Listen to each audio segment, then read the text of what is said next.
मैं हूं श्वेता सिंह और आप देख रहे हैं आज तक। दुनिया में सबसे ताकतवर क्या होता है? नहीं कोई बम नहीं, कोई मिसाइल नहीं, कोई हथियार नहीं। दुनिया में सबसे ताकतवर होता है विचार, और विचारों का जब टकराव होता है तो हर भ्रम छंट जाता है। आज तक पर हम ऐसे ही दो लोगों को एक मंच दे रहे हैं जिनके विचारों में टकराव से भी कोई नया विचार ही जन्म लेता है। हमारे साथ एक तरफ है जावेद अख्तर, दूसरी तरफ है तारिक फतेह। बहुत बहुत स्वागत है आप दोनों का। दरअसल बहुत सारे इल्जाम लगते हैं कि जो इस्लाम के असली जानकार हैं उन्हें मंच नहीं दिया जाता, लेकिन आज तक जब मंच देता है तो हम कोशिश ये करते हैं कि विचारों के उस टकराव का वो संघर्ष भी हमारे सामने आए, वो दोनों विचार हमारे सामने आए। उनमें से हम एक पर फैसला करने के लिए नहीं बैठे, उसके लिए आप सब दर्शक हमारे सामने हैं। क्योंकि सोशल मीडिया पर जब होता है तो अक्सर ये होता है कि एक पक्ष को कोई सुनता है, उसके साथ अलग एक बातचीत में जुड़ जाता है, दूसरे पक्ष को सुना ही नहीं जाता है। यहां पर अगर आमने सामने है, अगर एक ही सवाल दोनों के सामने आ रहा है तो किस तरीके से उसका सामना होगा? क्योंकि आप दोनों बहुत अच्छी तरीके से एक दूसरे को जानते रहे, आप दोनों ने एक दूसरे का सम्मान भी भरपूर किया, लेकिन जहां पर विचारधारा का टकराव हुआ वहां पर खुलकर एक दूसरे से टकराए भी। ऐसा क्या हुआ तारिक फतेह जी कि इतना सम्मान, लेकिन ऐसे मंचों पर आप दोनों टकरा गए? क्यों आ गई इतनी खटास? मेरा ख्याल है जावेद साहब को गलत फहमी थोड़ी सी हो गई है, जो अहम मुमकिन होता है। उन्होंने आदाब अच्छा तो ये है कि मैं आप देख ही नहीं पा रहा हूँ सर, मेरा तो स्क्रीन ब्लैंक है, सिर्फ आपकी आवाज आ रही है। तो इनसे कहिए जरा भाई ऐसा ना करें, हम भी तो आपको देखें, बड़े दिनों से मुलाकात नहीं हुई आपसे। अच्छा नहीं, वो मैं भी आपको देख नहीं पा रहा हूँ, तो ये कोई साजिश है सर, ये साजिश है सर। हाँ ये देखिए मिलने नहीं दे रहे हम लोग दोनों को। इसमें मजा नहीं आएगा, एक दूसरे को आप देख ना पाए। भाई श्वेता जी कुछ ऐसा हो सकता है हम देख सके एक दूसरे को? जावेद जी तस्वीरों में क्या रखा है? आवाजें मिलनी चाहिए। अच्छा, विचार का टकराव तो जैसे हमने कहा कि वो तो एक स्वस्थ परंपरा है। अच्छा चलिए अब इसी में काम चलाते हैं, लेकिन हम तो सोच रहे थे आप देखेंगे। नहीं वो इमेजिन कर सकते हैं। हाँ अच्छा, तो मैं ये समझता हूँ कि मुझे गलतफहमी। अच्छा, जावेद साहब को कुछ गलतफहमी ये है कि मैं शायद कोई अल्ट्रा राइट विंग, इन्होंने ये कहा कि मैं मुझसे वीएचपी की सी बू आती है। इनको शायद ये पता नहीं था कि वीएचपी वालों ने मेरी खूब ठुकाई लगाई थी अमृतसर में और चंडीगढ़ की यूनिवर्सिटी में भी। तो ऐसा नहीं है, मेरा जो ध्यान है, मैं तो यहाँ कनाडा में रहता हूँ, मुझे इतना हक नहीं है जितना इन्हें है बोलने का, कि जब तक हिंदुस्तान के मुसलमान ये नहीं तय करेंगे, ये एक्सेप्ट नहीं करेंगे कि ये जिनका नाम लेते हैं उन्होंने हिंदुस्तान पे बड़ी बर्बरियत की है। जब आप के शहरों के नाम उन लोगों पे हों जिन्होंने लूटा हिंदुस्तान को, और जिनके नाम पे लाखों लोग मरे पिछले कोई 700-800 साल में, तो मैं ये नहीं कह रहा हूं कि ये जावेद साहब कहते हैं। मेरा ख्याल है कि ये आम तौर पे जो मुसलमानों की लीडरशिप है, मौलवियों की और तबलीगी जमात और जमात इस्लामी और पता नहीं कितने वावेले हैं बरेली के और देवबंदी के, और इतना कंफ्यूजन दुनिया इस्लाम में कहीं नहीं है जितना हिंदुस्तान में। सिर्फ एक चीज है, देखिए तुर्की में हर मुसलमान अपने आप को तुर्क समझता, पहले वो अरबी नाम भी नहीं रखता। खुमैनी जो लफ्ज है वो अरबी से तो कोई ताल्लुक नहीं है। आपका सुहार्तो का इंडोनेशिया में कोई अरबी से ताल्लुक नहीं है। हिंदुस्तान एक वो जगह रह गई है जहां मुसलमान, जिसमें मेरे माँ बाप भी आते हैं, उनके खैर हम तो कोई 1850 में हिंदू हुए थे, मुसलमान हुए थे हिंदू धर्म से। हमारे यहाँ ये कोशिश के नाम होगा सिर्फ अरबी, हिंदुस्तानी नाम हमने नहीं रखना। ये 2-4 चीजें मैं कह रहा हूं जिससे मुझे ये लगता है कि बगैर इनके किए हुए हिंदुस्तान का मुसलमान हिंदुस्तानी सोच और इस धरती के साथ जुड़ नहीं पाता। वो धमकी देता रहता है कि 4 मीनार देखो, ये हमने दे दिया, वो हमने दे दिया। वो घुमंड नहीं गया आज तक। और मैंने जहां पैदा हुआ, जहां जिंदगी के पहले 30 साल काटे, मैंने उस उर्दू कल्चरल इंपीरियलिज्म को अपने सामने आंखों से देखा कि सिंधी जबान का कत्ल, बलोची का कत्ल, बंगला का कत्ल उसी जबान से हुआ जिस जबान से हिंदुस्तान में आज मुस्लिम जो लेफ्ट विंग के हैं वो भी एसोसिएट करते हैं, तरक्की पसंद मुसन्निफीन का, कम्युनिस्ट पार्टी का भी देख लीजिए तो सीपीआई में अधिकारी साहब ने बहुत सारे टॉपिक एक साथ कर दिए तो बड़ा मुश्किल हो जाएगा। अच्छा नहीं, एक एक करके जी एक एक टॉपिक को लेके चलते हैं। और जी ये जो है आमतौर से शायद आज जो लोग ये देख रहे होंगे तो समझेंगे कि हाँ तो पता नहीं इनमें क्या टकराव होने वाला है और क्या शोले उड़ेंगे। ऐसा हम कुछ नहीं करने वाले, हम आराम से बात करेंगे और रीजनेबल बात जी। देखिए, सबसे पहले आपने कहा हिंदुस्तान के मुसलमानों को ऐसा सोचना चाहिए, तो इसमें आपने ये तय कर लिया कि हिंदुस्तान के जो मुसलमान हैं वो मोनोलिथ हैं, कि सब एक साथ ही सोच सकते हैं। अरे भाई, हर कम्युनिटी में तरह तरह के लोग होते हैं, वो हिंदू कम्युनिटी हो, क्रिश्चियन कम्युनिटी हो, पारसी हो, जू हो, इवन इजराइल में आप देखिए जो छोटा सा मुल्क है उसमें तरह तरह के ख्यालात के लोग हैं। बिल्कुल। तो उसी तरह से हिंदुस्तान तो बहुत बड़ा मुल्क है, 20 करोड़ आदमी, मतलब तकरीबन पूरा वेस्टर्न यूरोप समा जाए इतने तो मुसलमान हैं हिंदुस्तान में। तो इनके एक विचार तो नहीं, इनमें हर तरह के लोग। तो हिंदुस्तान के मुसलमानों को सोचना चाहिए ये स्टेटमेंट ठीक नहीं है, पहले एक बात। दूसरा कि एक मैं श्वेता आपको भी जरा एक बात कहूंगा, आपने शुरू में कहा इस्लाम को जानने वाले, मैं पहले आपको बता दूं मैं इस्लाम को बिल्कुल नहीं जानता। मुझे बहुत मोटी मोटी बातें मालूम है इस्लाम के बारे में, और इतना काफी मालूम हो गया है कि मैं रिलीजन छोड़ दूं, इतना मालूम हो गया मुझे। मैं किसी रिलीजन पे बिलीव नहीं करता हूं। जिन लोग, मेरी इनकी दोस्ती कहां से शुरू हुई तारिक साहब से, मैंने इनकी किताब पढ़ी chasing a mirage, the Jew is not my enemy. मैंने कहा ये तो कमाल के इंसान है, क्या उम्दा लिखते हैं। इनके मैंने वो आर्टिकल भी पढ़े, इनके स्टेटमेंट भी पढ़े जो इन्होंने फंडामेंटलिस्ट के खिलाफ, ISI के, तालिबान के, इनके खिलाफ। हम लोग तो इनके यहीं से अडमारा हुए, मोहब्बत की हमने बगैर मिले इनसे। और जब ये हिंदुस्तान में मेरे ख्याल से पहली दफा आप 2013 में आए थे तारिक साहब, सही कह रहे हो?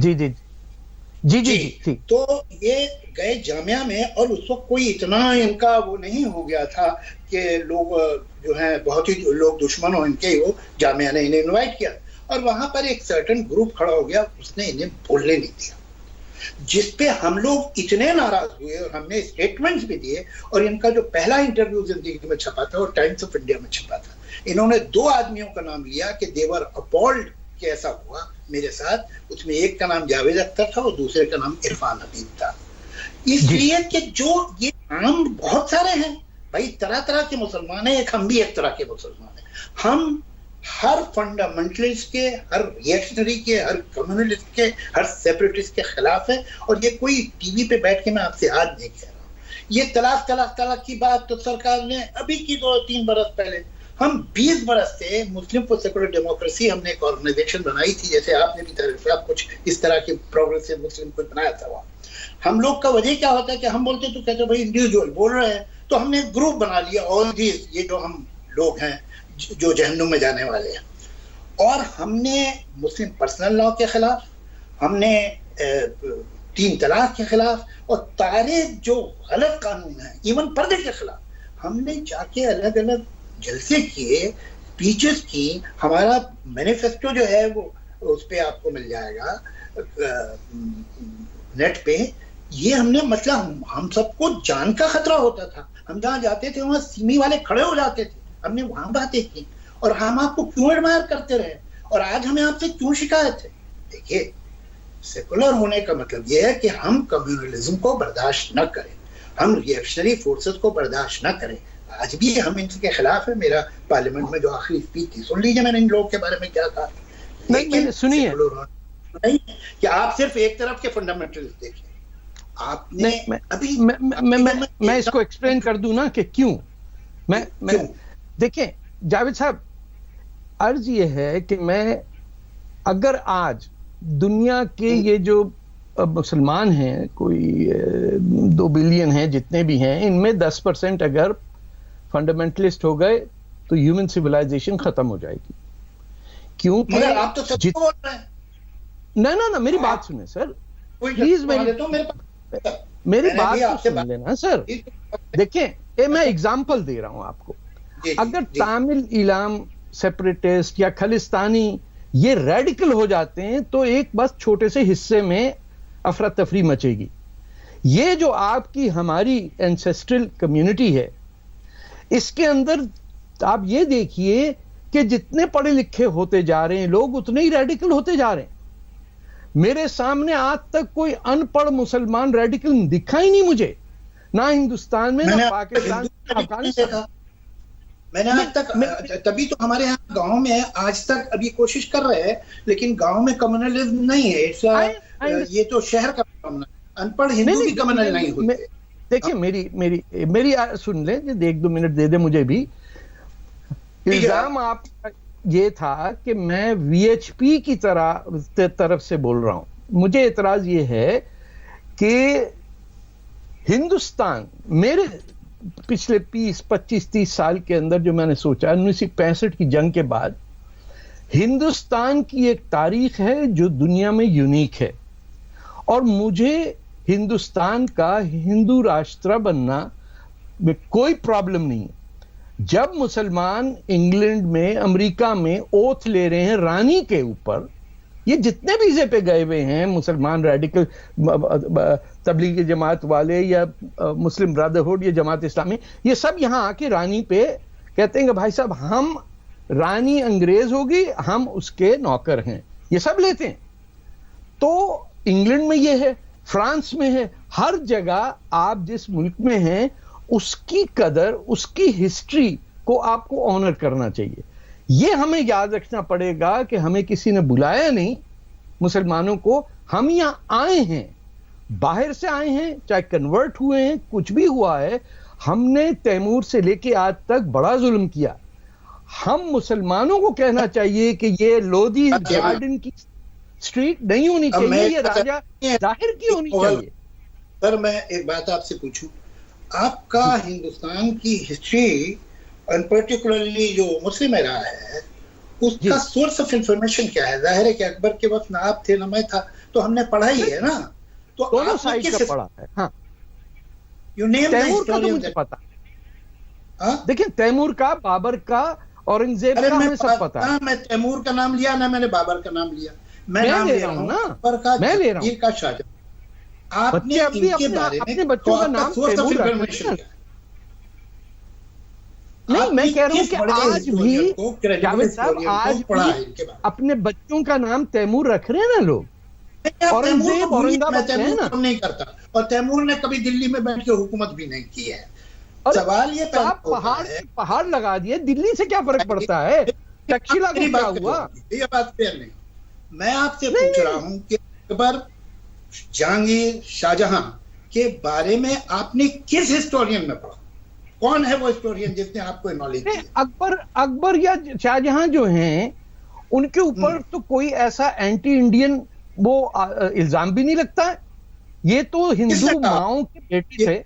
मैं जब तो कहा जाता है कि मुगलों ने प्लंडर किया, और इससे ज्यादा गलत बात नहीं है कि अकबर से लेकर शाहजहां तक कोई प्लंडर किया गया। मैं बाबर की बात कर रहा हूं सर, मैं बाबर की बात कर रहा हूं और औरंगजेब की। ये दोनों लानत बाबर की करते हैं, हम बाबर के फैन नहीं है। मेरी भी सुन लीजिए सर जी। आप हिस्ट्री जो है, हिस्ट्री के सेंस में देखिए। जब आप अलेक्जेंडर द ग्रेट कहते हैं, तो क्यों कहते हैं कि अलेक्जेंडर वहां से हिंदुस्तान तक आ गया?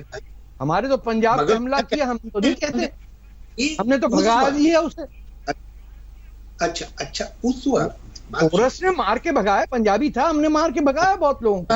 हमारे राजा रंजीत सिंह, महाराजा रंजीत सिंह ने भी मारा। मुझे भी तो बोलने दीजिए तारिक साहब। हकीकत ये है कि प्लीज लेट मी से समथिंग। हकीकत ये है कि हम हिस्ट्री के अलग फॉर्म, एक था अश्वमेध यज्ञ हमारे मुल्क में होता था। वो क्या होता था कि एक यज्ञ किया जाता था और घोड़ा एक छोड़ते थे। अब ये घोड़ा जहां जहां जाएगा वो राजा की जमीन है, और अगर कोई रेजिस्ट करेगा जंग हो जाएगी। अब आज हम ऐसा करें कि घोड़ा छोड़ दें कहीं नेपाल की तरफ, भूटान की तरफ, पाकिस्तान की तरफ, बांग्लादेश की तरफ, तो लोग कहेंगे भाई क्या कर रहे हैं। लेकिन वो एक वक्त पाकिस्तान की तरफ उस जमाने में एक्सपेंशनिज्म पूरी दुनिया में इसी तरह होता था। तो अब आप उसे 20th सेंचुरी, 21st सेंचुरी की सेंसिबिलिटी से देखेंगे तो जाहिर है गलत लगेगा। मेरी एक मेरी अलग बात सरार है। सुन, हाँ। हिंदुस्तान ने कभी घोड़ा नहीं भेजा कहीं भी। हिंदुस्तान ने ना अश्वमेध घोड़ा की बात- ईरान में भेजा, कभी आपको नहीं बाहर हमने नहीं हमला भेजा। किया। नहीं, ये हम आपस में ही लड़ते थे। हमारा आपस प्रॉब्लम में ये तो- है कि हम आपस में लड़ते रहते हैं। और ये तो साल अश्वमेध बहु यज्ञ, का तो चलता रहता है सर। अरे हम मेरे तो भाई, ये वैशाली सर, मैं और मगध की जो थी वो दुश्मनी थी। तो ये उस जमाने में यही सब होता। उसे आज आप कंटेम्पररी सेंसिबिलिटी पे तोड़ेंगे तो अजीब होगा। मैंने तो आज तक आपसे बाबर की तारीफ में कुछ नहीं सुना है। जहांगीर की नहीं, तारीफ आपको मालूम है वो कौन सा जमाना था? आपने हिस्ट्री नहीं पढ़ी है तारिक फतेह साहब। अरे सर, आप ये पता ना, जमाना आप उस वक्त का था नेम द जब हिस्टोरियन, नालंदा नाम लीजिए कि नालंदा नहीं नहीं, ये जंग की थी तो मत जाइए। नालंदा जो है अकबर ने, जहांगीर ने, मैं सिर्फ अकबर और नहीं, शाहजहां और उससे जहांगीर की बात कर रहा उससे पहले नहीं, आप खिलजी इनकी- ने जला दी। और मुसलमानों ने किसने? क्या किया, खिलजी पे नाम पे रेलवे स्टेशन का नाम रख दिया। हूं। किसने आपको कहा ये भी था नहीं इलाहाबाद मालूम? नाम रखे? एक इलाहाबाद अच्छा, कैसे पड़ गया नाम इलाहाबाद? वन में देखिए, वन में बात नहीं होगी। अब मैं आपको खिलजी के बारे में बताऊं। अगर हिस्ट्री संजीदगी से आप पढ़ते, ये इस तरह से आपको नहीं सुनाया नहीं होता, तो आपको मालूम होता कि ये जो अलाउद्दीन खिलजी है, जिस वक्त जी। ये था, उस वक्त सबसे बड़ा खतरा हिंदुस्तान को था मंगोल से। बिल्कुल। और अच्छा, ये एक बिल्कुल बैंकरप्ट हालत में इसने अपने चचा से छीनी थी सरकार। बिल्कुल सही कह। ऑलरेडी है। तो इसने ये पूछा कि करें क्या? Alauddin Khilji is the first man in the world जिसने कंट्रोल किया प्राइसेस को, कि उसने ऑर्डर दिया कि सारा अनाज सरकार को बेचा जाएगा और फिर सरकार डीलर्स को देगी प्राइस पे, और सिर्फ इतने परसेंटेज प्रॉफिट पे बेच सकते हो। फिर उसने सब्जी तरकारी के साथ ये किया, फिर उसने कपड़े के साथ ये किया। उसने कंधार में जो हमारी सरहद थी वो यहाँ नहीं थी, हमारी सरहद, हिंदुस्तान की सरहद कंधार पे थी, अफगानिस्तान हमारा हिस्सा था। वहां पर किले बनवा के 4 मरतबा मंगोल इन्वेजन को रोका है।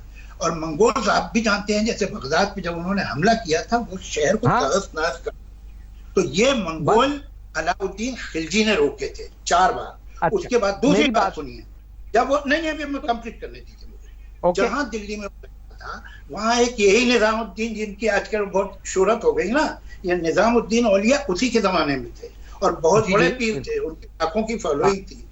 इनके वजीर ने कहा, ये पढ़िए हिस्ट्री, कि भाई इतने बड़े पीर हैं, तुम उनसे मिल लो। अलाउद्दीन ने कहा, मैं क्यों मिलूं? वो होगा पीर अपने घर का होगा, मुझे क्या लेना था ना, मेरा काम अलग है, उसका काम अलग है। Never met that Pir also.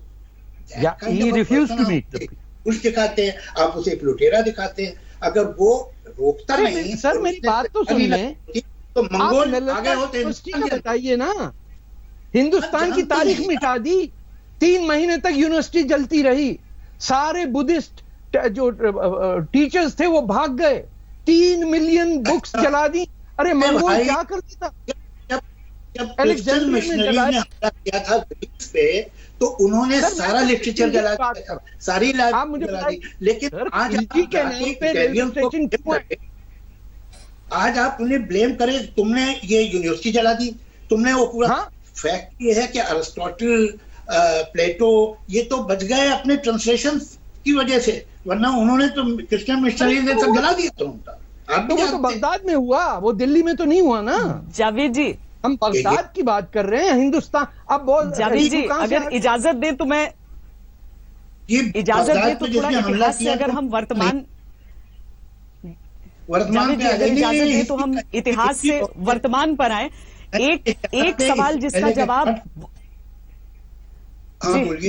Javed जी, एक सवाल जिसको लेकर बहुत ज्यादा चर्चा चलती है और बहुत ज्यादा आजकल लड़ाई सी चलती है सोशल मीडिया पर, वो है कि क्या कोरोना के समय में तबलीगी जमात का नाम लेना उनका percentage of patients, overall patients में बताना, क्या ये कोरोना को कम्युनल बना रहा है? इस पर मैं आप दोनों की राय एक एक करके जानना चाहूंगी। देखिए, मुझसे किसी ने इससे पहले भी सवाल पूछा था। जो लोग कोरोना को कम्युनलाइज कर रहे हैं वो पहले ही से कम्युनल थे, वो कुछ कोरोना से कम्युनल नहीं हो गए।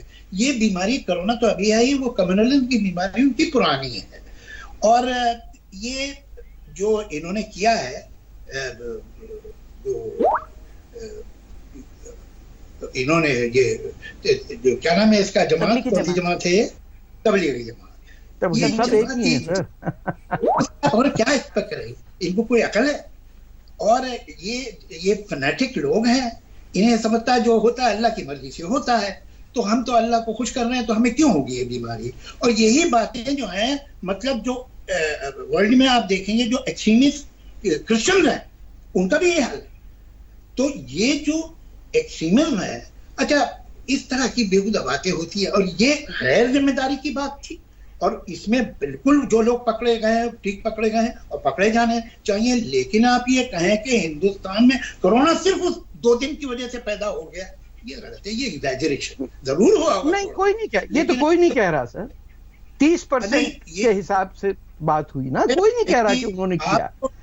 जिन लोगों की सर ये यहाँ टोरंटो के अंदर तबलीगी जमात बैठी है, यहाँ अजानें शुरू हो गई लाउड स्पीकर पे, लोग डरे बैठे करने यानी आप उन्हें भूलिए, ये गैर जिम्मेदारी की बात थी, गलत बात थी, it was almost criminal done. और लेकिन उसकी वजह से आप हर हिंदुस्तान के मुसलमान सड़क पे, वो बेचारा ठेला बेच रहा है, सब्जी बेच रहा है, झूठे फेक जो कि प्रूव हुए, और वो आपने भी भेजे हैं कई तरह के साहब ये मिला रहा है, वो आदमी खुद कह रहा है कि मैं पेशाब फेंक रहा हूँ केलों के ऊपर, वो झूठे कैसे हो गए? वो तो खुद कह रहा है आदमी, खुद आप वीडियो दिखा रहे हैं कि एक औरत को पिटाई हो रही है, पथराव हो रहा है ऊपर से, वो औरत भी मुसलमान थी, तो इंदौर में नहीं किया। अरे एक मिनट, एक तो वो कह नहीं रहा, उसमें जो वीडियो है उसमें वो अपना ये पर्टिकुलर क्या जुर्म किया वो नहीं बोल रहा। एक दूसरे के एक बुढ़े कमजोर से आदमी को पकड़ के आपको क्या उससे मनवाना? जॉन एफ कैनेडी को असैसिनेट उसने किया था, मनवा देंगे हम? ऐसी क्या बात बन जाएगा और कहेगा हाँ जी मैंने किया? क्या तो सर वो जो बैठी हुई औरतें, उसके बाद उन्होंने शाहीन बाग पे जो बैठी थी, शाहीन बाग पे जो बैठी थी, वो तो बुढ़ी नहीं थी, वो तो बैठी सड़क रोक रही थी ना। या तो आप जाते कहते कि सड़क से उठो, वबा फैल रही थी, ये औरतें उसी वक्त थी, और आपको मालूम नहीं है कितना प्रॉब्लम हो गया।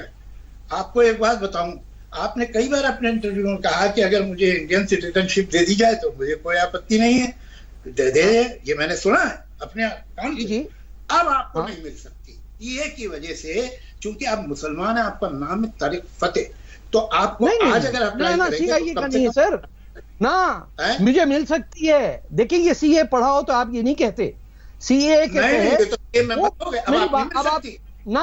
बात किया, मेरा जवाब देने का हक है, मुझे जवाब तो देने दें, मैं भी उर्दू बोलता हूं थोड़ी बहुत। ये बात हुई है कि बंगाल में जो बैलेंस क्रिएट किया जा रहा था कि एक तरफ कश्मीर, एक तरफ केरला और तीसरी तरफ वेस्ट बंगाल, कि ये हमारे 30% वोट बैंक्स बनेंगे और इंडिया को जकड़ लेंगे। वो लोग जो 47 और 1971 में आके बैठे वहां पे और जिनकी कोई वो नहीं है सिटीजनशिप, उनके फैसिलिटेशन के लिए था, उन हिंदुओं के लिए। जहां तक ताल्लुक है, बरहमदाग बुगटी ने जब असाइलम चाहा इंडिया में, तो इसी हुकूमत ने रिफ्यूज किया, और मैंने क्रिटिसाइज भी किया कि आज बरहमदाग बुगटी से ज्यादा डिजर्विंग कोई है ही नहीं, जो बेघर बैठा हुआ है यूरोप के अंदर, चाहे वो कांग्रेस की गवर्नमेंट हो या बीजेपी की।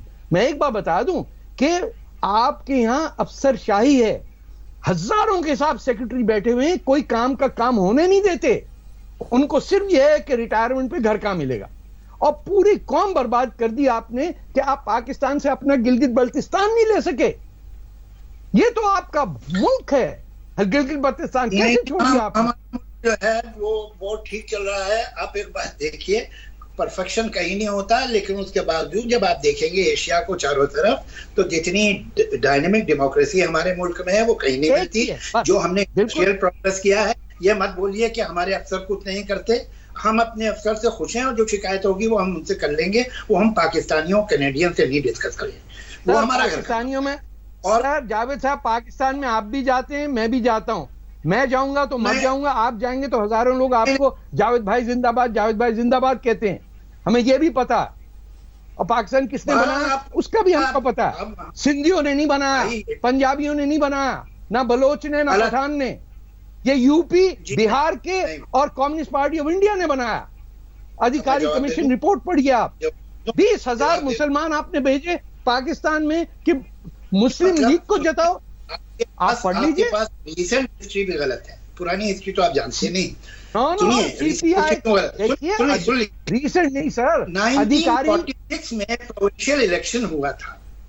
1946 में मुस्लिम लीग 3 जगहों पे जीती थी जी, सिंध, बंगाल, पंजाब। यहाँ पर मुस्लिम जीती है, बाकी जगह हारी थी। तो हमारे यूपी में तो हारी थी। मैं आपको बताऊं, यूपी, मेरी बात सुनिए, यूपी में 90% सीटें मुसलमानों की मुस्लिम लीग जीती।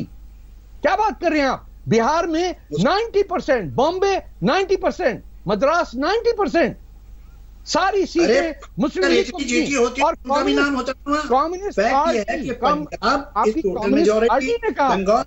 मेजॉरिटी सिंध, मैंने कहा आप चेक कर लीजिए। बंगाल तो चला गया ना। एक और बंगाल बंगाल ने, मेरी बात सुनिए, क्या किया यूपी वालों ने? आप ये बंगाल के जो महाजिर यहाँ गए थे, अच्छा महाजिर कौन है? आप खुद महाजिर हैं। आप आपके पेरेंट्स बम्बई में रहते थे ना।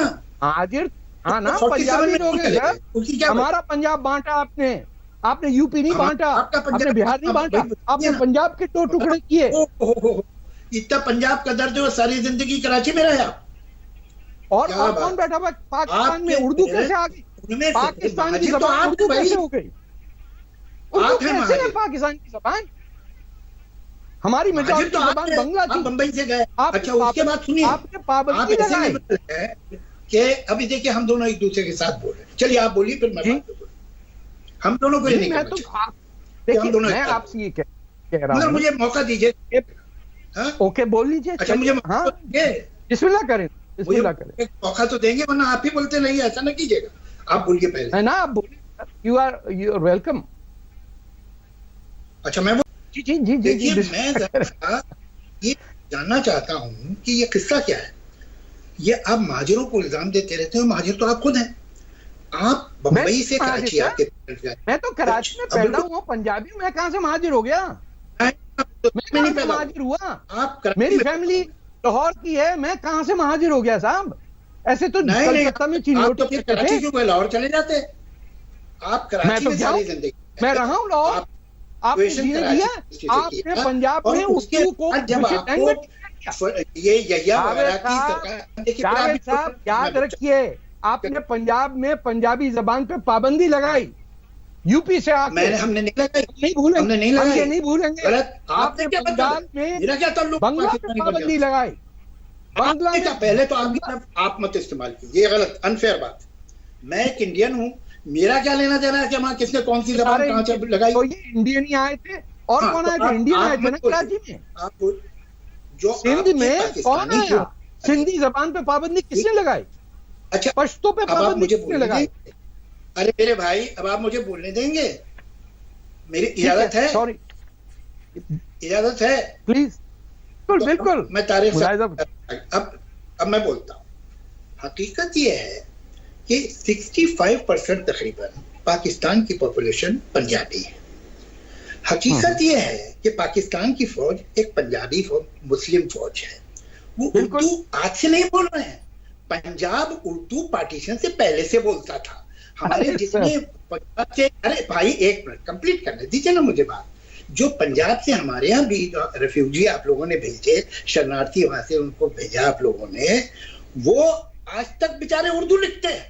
हमारे मनोज जी, धर्म जी, अमरीश पुरी, ये सब वहां के लोग थे, वो आज भी उर्दू लिखते हैं। प्राण साहब उर्दू लिखते थे, सारे उर्दू ही जानने वाले। आज आप दिल्ली में किसी भी रेफ्यूजी फैमिली से पूछेंगे तुम्हारे दादा कौन सी जबान लिखते पढ़ते थे, कि जी हमारे ग्रैंडफादर या ग्रेट ग्रैंडफादर।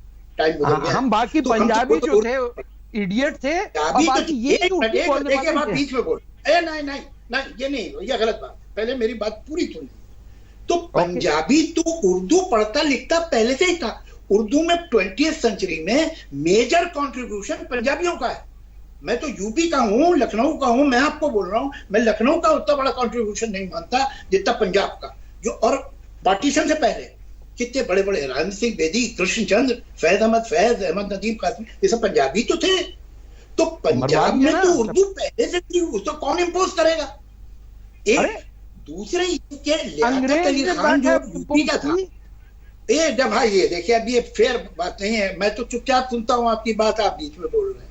लियाकत अली खान जो महाजन था, जब उसको गोली मार दी गई, उसके बाद तो फिर पंजाब का राज हो गया और पंजाबियों का राज हो गया। आपने कितनी अनफेयर बात एक ट्वीट में मुझे कही कि साहब उर्दू स्पीकिंग पंजाब पाकिस्तानी फौज, जिससे टिक्का खान और यहिया खान उर्दू स्पीकिंग जनरल थे, ये इसलिए गए कि उर्दू बोलते थे। ये मुस्लिम पंजाबी हैं और मुस्लिम पंजाबी अपने आप को सच्चा पाकिस्तानी समझता है, बाकियों को समझता है ये माइनॉरिटीज हैं, they should second grade citizen, चाहे वो सिंधी हो, चाहे वो पख्तून हो, चाहे वो महाजिर हो। ये आप तो पंजाबी है ना, और आप मुसलमान हैं और आप पाकिस्तानी हैं, आप जवाब दीजिए। हाँ, उसमें सिलसिला ये है सर। तारिक फतेह साहब, तारिक फतेह साहब, मैं इसके जवाब के साथ अगर हम इस जगह पर भी आए कि एक शब्द बहुत पूरी दुनिया में सुनाई देता है और वो है इस्लामोफोबिया। अब अगर आप दोनों इस पर अपनी राय बता सकें कि इस्लामोफोबिया हकीकत है या एक औजार के तौर पर इस्तेमाल किया जाता है। मैं पहले अच्छा हल्का सा छोटा सा जवाब दे दूंगा। ये जो उर्दू का इन्फोर्समेंट है, जिसने फैज अहमद फैज को ये फोर्स किया कि उसने जिंदगी भर अपनी मादरी जबान में, और ना इकबाल ने, और जो पंजाबी में शायरी करता था उसे क्या कहते थे, इलाकाई शायर, यानी जाहिल आदमी, गांव का आदमी। आपने वो स्ट्रक्चर क्रिएट किया उर्दू का अंग्रेज में। महाराजा अगर पंजाबी उर्दू पढ़ता है तो मैं क्या करूं? ये मेरा उत्तर है क्या? अगर वो अपने स्कूल में पंजाबी नहीं पढ़ा रंजीत सिंह क्या तो क्या हमारे हिंदुस्तान वाले जिम्मेदार थे? आप सोचिए, हमें पाकिस्तान की प्रॉब्लम से क्या अब बता रहा हूं, लियाकत अली खान आए नहीं, लियाकत अली के बाद लियाकत अली को मरे सेंचुरी से ऊपर, आधी सेंचुरी से ऊपर हो गया। उसके बाद आप पंजाबी हुकूमत कर रहे हैं। आज पंजाब में पंजाबियों की हुकूमत है ना, किसकी हुकूमत है? मुसलमान पंजाबी हुकूमत करते हैं। आप ठीक कर लीजिए, किसने रोका? जावेद साहब रुक जाए ना एक सेकंड, जवाब तो सुन लें आप। जब आप आके Liaquat Ali Khan, don't say again, don't ever use this word समझे ना, मैं ना मेरे माँ बाप आए, आपके माँ बाप गए, मेरे माँ बाप नहीं गए, तो आप तो बोलिए मत मुझे क्या आप सबसे बड़ा पार्टीशन में कम्युनिस्ट पार्टी के थ्रू काम किया है, ऐसी बात नहीं है, जो जाने दे। हमने मेरे बाप की नज़्म में क्या है, आपने ये सब आपके बाप का नहीं पता, मेरे बाप की नज़्म में अगर वो पढ़ के आपकी आंखों में आंसू ना आए। देखिए, आप वही बात कर रहे हैं तो गांधी जी ने कहा था कि मुसलमान इज अ बुली, वही बात आप कर रहे हैं, बात नहीं करने दे रहे आप। मैं जिंदगी भर में गांधी जी ने एक कभी अपनी अर्ली एज में एक बात, हजारों अच्छी बातें कही, वो आपको याद नहीं है? आपको ये अरे बहुत याद है, मेरा तो नाम गांधी है, मेरा तो निकनेम गांधी है घर में। मैं आपसे बता रहा हूं कि जो हालत की है, मतलब आप गांधी जी ना, मेरी बात सुने, ना लियाकत अली खान पाकिस्तान में पैदा हुए, ना मोहम्मद अली जिन्ना, दोनों इंडिया से आए। और पाकिस्तान में लियाकत अली खान ने उर्दू नाफिज की, और कहां कैपिटल बनाया? ढाका में नहीं, जहां मेजॉरिटी पाकिस्तानी थे, वहां सैयद सोहरवर्दी की एंट्री बैन की, और बंगला पे पाबंदी लगा के उर्दू जबान नाफिज की, जो आज तक 1952 जनवरी 8 का दिन मनाया जाता है यूनाइटेड नेशंस में, of the mother, international mother tongue day. आपने सिंध में सिंधी जबान पे पाबंदी लगाई, लियाकत अली खान ने। सारे ये आपके जो सिविल सर्वेंट्स थे भर के आए, फिर उसे डाला गया। तो अब ठीक है, तारिक फतेह साहब, हम पाकिस्तान से निकलकर पाकिस्तान से निकलकर अपनी बड़ी चर्चा, पाकिस्तान को छोड़ दें अभी। तारिक फतेह साहब, नहीं निकल पाते। पाकिस्तान को छोड़कर मैं आपसे इस्लामोफोबिया पर आपकी राय जानना चाहती हूं। क्या यह हथियार के तौर पर इस्तेमाल होता है या यह सच में हकीकत है? इस्लामोफोबिया से तो मुसलमान डरते हैं साहब। ये अगर इस्लाम आ गया कहीं तो मुसलमानों का हशर क्या होगा? सीरिया के अंदर 5 लाख मुसलमान ने मुसलमान को मारा है। ये तालिबान किसको मारता है? ये जमीयतुल अहले हदीस और ये दियोबंद वाले और बरेलवी वाले किसको मारते हैं? हिंदुओं को मारते हैं? नो, ये जुम्मे के जुम्मे दुआ मांगते हैं हर इंडिया की मस्जिद में, या अल्लाह हम मुसलमानों को फतह नसीब करे कौमुल काफरीन से। और आप उसको टैक्स का पैसा देते हैं। इस्लामोफोबिया की बात कर रहे हैं आप। अब कितने लोग मारेंगे कि हम डर जाएं इस्लाम से? इमाम हुसैन को मारा आपने भगा भगा के, जो सिंध में महाराजा राजा राहिब ने हमें पनाह दी, उसको काफिर कह दिया। आपका किस्सा क्या है सुनिए, एक बात तो आप 3 मिलियन मुसलमान मारे। contradicting you, please understand it. First of all, ये जो उम्मा है जिसपे आपने लिखा है और हम तो आपकी बात की दाद दे रहे हैं, वो जो चेजिंग द मिराज है कि भाई दुनिया में कोई मुस्लिम ब्रदरहुड है ही नहीं, बकवास है।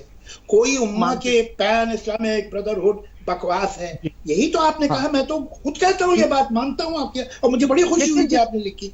अब उसके बाद तलवार वो नहीं मानता, वो मार देता है। अभी नहीं चलेगा, अभी पहले मुझे पूरी बात करने दीजिए। तो उसके बाद एक सांस में आप ये भी कहते हैं जो कि हम दाद देते हैं कि करेक्ट। उसके बाद अगर टर्की में कोई आदमी किसी पे जुल्म कर रहा है या कोई आईसिस वाला मार रहा है, तो आप मुझे क्यों बोल रहे हैं?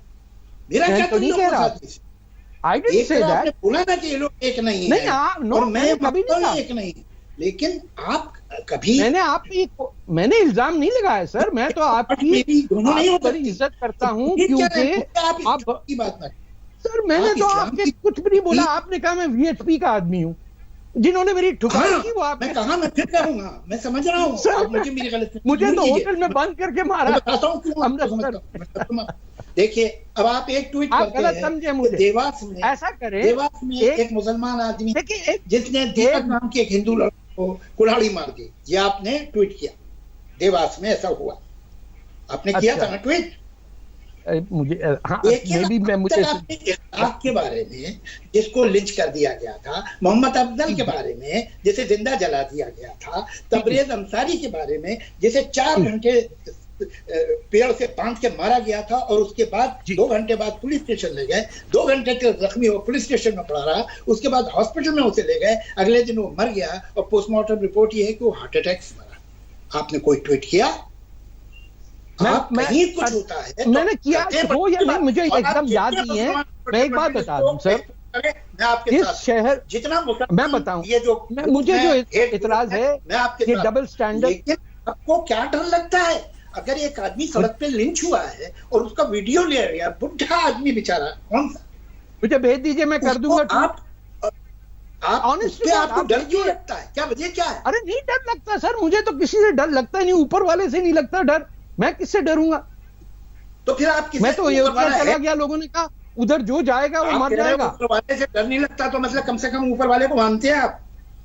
मैं तो नहीं पता नहीं होगा या नहीं होगा, मुझे कोई पता नहीं, एविडेंस तो नहीं आया कि घोड़ा आसमान में उड़ता है या नहीं उड़ता। भाई लोग कहते, माँ बाप कहते, मैं क्या करूं? लोग कहते हैं घोड़ा आसमान में उड़ के जा, सड़क पे मारा गया, वीडियो है उसका, आपने कुछ कहा? आप भेज दे, मैं ट्वीट कर दूंगा सर, मैं प्लीज मैं कर दूंगा। मैं एक बात मुझे कर दे, मैंने आपसे कहा कि अगर मुझसे नहीं हुआ, मैं अगर डिफेंस करूं कल को इनको, इनमें से किसी मुस्लिम फंडामेंटलिस्ट को, तो गलत है ना, बिल्कुल नाजायज बात है। कोई ऐसा मेजर वाक़ा नहीं जिसमें मैं फौरन ट्वीट करके उसे मैं बताऊं क्यों मेरा इतराज क्या है। मैं देखता हूं कहीं भी, अरे यार 2 आदमियों में झगड़ा हो गया, उसका क्या है? इत्तेफाक से एक हिंदू था एक मुसलमान था, चलो भाई, अब उसको आप ट्वीट कर रहे हैं कनाडा में बैठ, क्यों? क्या एजेंडा क्यों कर रहे हैं? एजेंडा ये है कि लोगों को पता चले कि हम में घमंड कितना है। जब ओवैसी साहब कहते हैं कि हमारे पास कागज नहीं है, हमें 15 मिनट दे दो, तो मैं एक्सपोज करूंगा। और मैं उस आदमी के खिलाफ नहीं हूं, अगर आप उन लोगों के खिलाफ मेरी स्पीच सुनिए पार्लियामेंट में, 1 मिनट आप उनको मेरे साथ मत जोड़िए। आप मुझे ये बताइए कि अगर एक मजलूम आदमी सड़क पे मरा है, अगर वो हिंदू है हम उसके खिलाफ, अगर एक मुसलमान है तो भी हम खिलाफ है, मगर आप मुसलमान के नाम पे ये तरह नहीं बोलते। एक बार मुझे बता दीजिए पुराना जवाब। मैं इसका जवाब दे सकता हूं, जवाब तो देने की मौका देंगे ना आप। जब दिल्ली के बीच में जामिया मिल्ली इस्लामी और उस पर अल्लाह अकबर का साइन हो और वहां से शुरू हो सेक्युलरिज्म की लड़ाई, तो झूठ बोला जा रहा। मैं इतना जानता हूं। बिल्कुल मिल्ली के अंदर अगर आप ये वीडियो देखें कि एक लाइब्रेरी में घुस के अलीगढ़ मुस्लिम यूनिवर्सिटी में मोहम्मद अली जिन्ना की तस्वीर है, आप मेरे साथ चलिए, ये निकालते हैं वो बताइए, तस्वीर। वही उसी सिलसिले में एक लाइब्रेरी में पुलिस वाले घुस के, ये वीडियो है, घुस के बच्चों हाँ? को डंडों से मार रहे हैं, इस पे आपको तकलीफ नहीं हुई? अरे जब बना ही लिया तबलीगी, वहां दिल्ली के अंदर जामे मिल्ली इस्लामी यानी इस्लामी कुव्वत का मरकज, आपने जामे मिल्ली हिंदी नहीं कहा, जामे मिल्ली मतलब कुव्वत इस्लामी मिल्लत, ये उसका है, और 50% मुसलमान आप पड़ेगा ये वहाँ। चाहते, आपका ये कहना है कि हिंदुस्तान में किसी कोई मुस्लिम इंस्टीट्यूशन नहीं होना चाहिए, ये आपकी ना राय है? हिंदू होना चाहिए, ना हिंदू यूनिवर्सिटी होनी चाहिए, ना इस्लामिक होनी मगर चाहिए। मैंने तो आपको कोई हिंदू इंस्टीट्यूशन के खिलाफ आपका कोई ट्वीट देखा नहीं। मैंने हिंदू यूनिवर्सिटी में जाके कहा कि ये क्या बात है, Hindu university, how can a university भी हिंदू? धर्म होता है इंसान का, यहाँ यूनिवर्सिटियों ने वो कर लिया। मैं आपको एक बात बताऊं, आपने एक ट्वीट किया है, आपने एक ट्वीट किया है कि ईरानी डॉक्टर ने कहा है, आपका ट्वीट है कि एक ईरानी डॉक्टर ने कहा है कि ऊंट का यूरिन जो है वो बहुत अच्छा है कोरोना के लिए। आपने ट्वीट किया है। और हिंदुस्तान में हिंदू महासभा जो है गौ मूत्र की पार्टी करती है 200 आदमी की, उस पर मैंने उस पर भी किया, मैंने किया सर, मैंने नहीं, ऐसी बात मत करें। अगर भी ट्वीट कीजिए मुझे मालूम हो जाएगा कि आपने, मैंने तो आपके सारे ट्वीट देख के पैसे दे। अरे नहीं नजर आता ना आपको ये, इसमें मैंने ट्वीट किया है। जावेद जी, चूंकि चर्चा यूनिवर्सिटीज के नाम तक पहुंच गई है, तो इसीलिए मैं एक और सवाल जो कि आज की तारीख में बहुत रेलेवेंट हो जाता है, वो ये कि एक फल वाला जो हिंदू फल वाला कहता है खुद को, दूसरा मुस्लिम होटल, लोग दो फाड़ हैं कि या तो मुस्लिम होटल भी मत कहो या हिंदू फल वाला भी नहीं। क्या इस हिंदू मुस्लिम की लड़ाई में उन गरीब फल वालों को भी और होटल वालों को भी, जो छोटे ढाबे चला रहे हैं, उनको खींचा जा रहा है, या फिर वाकई पक्षपात हो रहा है? नहीं, देखिए एक बात बताऊं, इतना बड़ा मुल्क है, तरह तरह के हादसे वाकई होते हैं, हम ये समझे कभी कुछ नहीं होगा, ऐसा पॉसिबली हम 130 करोड़ लोग हैं, कहीं ना कहीं गड़बड़े होंगी। लेकिन दुख ये होता है कि जब हम देखते हैं कि रूलिंग पार्टी के MLA, minister of state, MP इस तरह के स्टेटमेंट देते हैं कि इनको अपने मोहल्ले में मत घुसने दो, इनकी दुकान से खरीदो मत। आप क्या देख लीजिए, वो सब यूट्यूब पे मौजूद है, आप देख सकते, तब तकलीफ होती है। आम आदमी कभी गलती बातें करते हैं, हर तरह के लोग हैं भाई, कर देते हैं, लेकिन ये जिम्मेदार लोग ऐसी बात कर रहे हैं और सरकार उन पे एक्शन न ले तो फिर तकलीफ होती है हमें। यू आर राइट देयर, ये बिल्कुल सही बात कही आपने कि किसी इलेक्टेड मेंबर को, किसी इलेक्टेड मेंबर को हो जाए, ऐसी क्या बात है? नहीं, सॉरी, एक बार ऐसा भी ट्वीट कर दीजिए, देखते क्या होता है। मैं करता हूं सर, आप सब्जेक्टिव अंदाज से देख रहे हैं, मैंने तो धुआं लगाई है ये रामूतरा वाला जो एमपी था कि बैठे कर रहे हैं। अरे मैं तो देखिए जो सऊदियों के अगेंस्ट, देखिए जो सऊदी के अगेंस्ट और पाकिस्तान के अगेंस्ट खड़ा आपसे पूछा था, मैंने पूछा आप 10 साल रहे कैसे वहां? हाँ रहा, तो ऐसी तैसी करके आया, ऐसी तैसी करके आया, पूछिए किसी से, जान बचा के निकला हूं मैं डरता नहीं हूं किसी से। मैं बता दूं आपको, ना ही मेरी जबान में वो है कि मैं एक ही बात दो तरीका से कहूं। मैं वो उर्दू की चाल नहीं जानता जिसमें एक ही बात दो माने रखती हो। नो, मैं पंजाबी हूं, मेरी एक ही बात होती है। मैं कहता हूं मेरा महाराजा रंजीत सिंह, मेरा महाराजा रंजीत सिंह लाहौर में कब वापस आएगा, मैं उस दिन का इंतजार कर रहा हूँ। मैं तड़प रहा हूं आपकी बात सुन के। राजा दाहिर क्यों नहीं आएगा? सिंध के अंदर राजा दाहिर क्यों हटाया गया मुसलमानों में? कौन मुसलमान है जो कह रहा है कि बिन कासिम हमारा दोस्त है? आपके टीवी पे मौलवियों ने कहा कि मोहम्मद बिन कासिम हमारा दोस्त है। मोहम्मद कासिम वैसे भी पाकिस्तान में आया था, यहाँ तो आया भी नहीं, समझे? सिंध के बगैर हिंद नहीं है, वो पाकिस्तान में सिंध के बगैर हिंद मुकम्मल नहीं है। आपके यूपी में सिंध हट सकता है, मेरे हिंदुस्तान में सिंध बिल्कुल हिस्सा है एशिया का। एक तो इसे मेरा हिंदुस्तान मत बोलिए। अरे सर, आप यूपी में बैठे, हिंदुस्तान से क्या ताल्लुक हो गया उसका? आप सिंध को कह रहे हैं कि वो हिंदुस्तान का। कल को मैं कहता हूं मैं जर्मन हूं, जर्मन थोड़ी हो जाएगा। यू आर आपने कहा you are born in Pakistan, और उसके बाद आपको मोहब्बत गफ्फार खान को भेज दिया। नहीं, ये तो खान को बर्बाद किया। आप क्या बात कर रहे हैं? बादशाह खान को छोड़ के आए हैं आप लाहौर छोड़ के आए हैं, आप कसूर छोड़ के आए हैं, आप तक्षशिला छोड़ के आए हैं, आपने बर्बाद कर दिया हिंदुस्तान को, और आप कह रहे हैं कि कुछ नहीं किया हमने। आपने कहा भी कि सिंध का हिंद से ताल्लुक नहीं है। जी, जावेद अख्तर जी माफ कीजिएगा, समय दरअसल खत्म और कैसे निकल गया है पता नहीं। मैं मुझे ये भी नहीं समझ में आ रहा है कि एक एंकर होने के बावजूद मुझे एक लिसनर होने में ज्यादा अच्छा लग रहा था आप दोनों की बातें सुनकर। लेकिन जावेद जी एक सवाल आखिरी 5 मिनट में मैं एक सवाल पर आप दोनों से चर्चा चाहती हूँ। उसके बाद ये कनाडा चले गए, अब वो बात भी ले लें। 2 बार बेचारे इलेक्शन हार गए। अब जब वहां पॉलिटिकल पार्टी में इनका ताला लग गया तो अब इन्हें देश हिंदुस्तान की याद आ गई, मोहब्बत हो गई। आप अगर इतने हिंदुस्तान के इतने बड़े चाहने वाले हैं तो जैसे ही पाकिस्तान छोड़ा था इंडिया आ जाते भैया, हम आपको दिलवा देते। तो आप देते भी ना, आज तक बरामदा मुफ्ती को नहीं दिया आपने। आप जैसे लोग बैठे हुए हैं मुसलमानों को रोकने से, आप बैठे हुए कि ये हमारी ठेकेदारी है, हम मौलवी हैं, हम नहीं आने देंगे किसी को, हम उर्दू बोलते हैं, अब हम उर्दू बोलते हैं, खत्म हो गई बात। आपने तो तमिलनाडु के प्रेसिडेंट को एक्सेप्ट किया, आप गए कभी?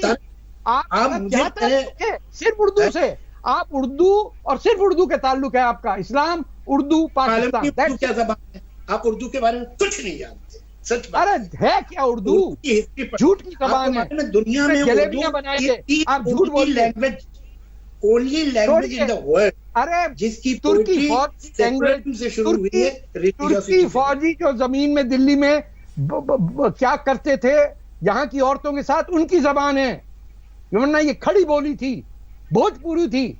आपने उसको छोड़ के उसमें वो अल्फाबेट डाला जो आपको बोली में लैंग्वेज और डायलेक्ट में क्या फर्क है? आपने अपनाया, सच बात। आपने यही आपने स्क्रिप्ट उठाया तुर्कियों का, नहीं होती मेरे भाई। पंजाबी पंजाबी तीन आपने अपना देवनागरी में लिखी जाए। अब देखिए, अब चलो आप बोलते रहिए, चलिए बोलिए। जावेद जी मैं एक सवाल आखिर में पूछना चाह रही हूं, वो ये कि अगर समूचे विश्व को देखें, पूरी दुनिया को देखें और मुसलमानों के लिए सबसे अच्छे मुल्क को देखें, तो वो कौन सा मुल्क होगा आप दोनों के हिसाब से? मुसलमान, मैं हिंदुस्तानी मुसलमान बात की है। मैं जो मुसलमान जो है वो तुर्की में रहता है या उज्बेकिस्तान में रहता है, मैं उसके प्रॉब्लम क्या समझूं, क्या जानूं, मेरा उससे क्या ताल्लुक है भाई? मैं सारे मुसलमानों को राय देने लगूं? मेरी यहाँ की तो सुनते नहीं है मुसलमान। आप मुझे क्या दुनिया को राय दे दो। अच्छा, और आपके जो तारिक फरीद साहब है वो कितने फेयर और कितने ऑनेस्ट आदमी के मुझे मौलवी कर, अदालत सोचिए। Is he a fair person? You are no one to judge. You are no one to judge. You judge. No. Day in and day out, you are judging. Why should I judge you? Why should I judge you? I know you are committed to Urdu language, nothing else.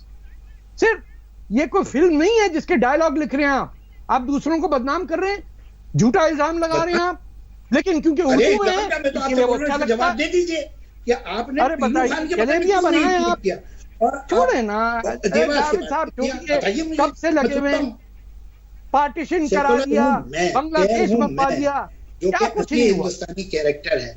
मैं ना Hindu communalist से डरता हूँ ना मुसलमान communalist से डरता हूँ।